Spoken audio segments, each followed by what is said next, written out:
আসসালামু আলাইকুম।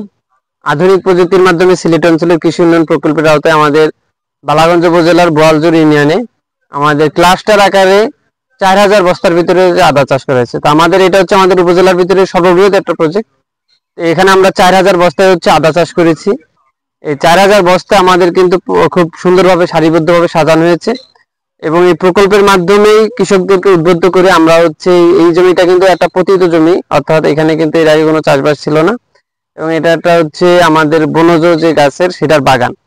এই পতিত জমিটাকে আমরা চাষের আওতায় আনার জন্য আমরা বস্তায় আদা চাষ, যেহেতু আমাদের আদাটা হচ্ছে আদা এবং হলুদ আমরা জানি যে, এবং আদা হলুদ হচ্ছে আমাদের কম ছায়াযুক্ত মানে কম রোদযুক্ত, অর্থাৎ ছায়াতেও কিন্তু এটা খুব ভালোভাবে হয়। আমাদের এখন হচ্ছে আমরা আশা করি আমাদের যে এখন যে আমাদের প্রদর্শনীর যে অবস্থা সেটা আলহামদুলিল্লাহ ভালো আছে। আর কিছু সমস্যা আছে, আমাদের দেখা হচ্ছে কিছু কন্দপচা রোগ হয়েছে, যার কারণে আমাদের কিছু বস্তা হচ্ছে ড্যামেজ হয়েছে।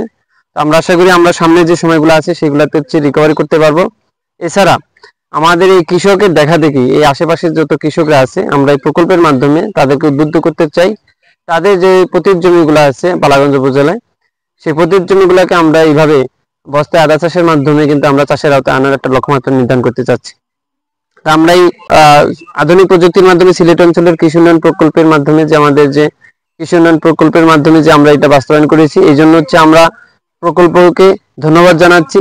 প্রকল্প থেকে আমাদের হচ্ছে এই প্রদর্শনী বাস্তবায়নে যত সহায়তা করা দরকার ছিল, কৃষকের উপকরণ এবং পরামর্শ এগুলো কিন্তু আমরা দিয়ে যাচ্ছি। আমাদের উপসহকারী কৃষি কর্মকর্তা জনাব জয় চৌধুরী, উনি আর তত্ত্বাবধানে এটা আছে এবং আমরা উপজেলা কৃষি অফিস বালাগঞ্জ সবসময় কিন্তু ওনার এইটা পরিদর্শন করি এবং ওনাকে পরামর্শ দিচ্ছি।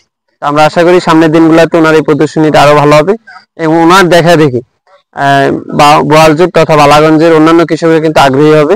তারা উদ্বুদ্ধ হয়ে আমি আশা করি যে তারাও আগামীতে আদা চাষের প্রতি তাদের আগ্রহ প্রকাশ করবে। ধন্যবাদ।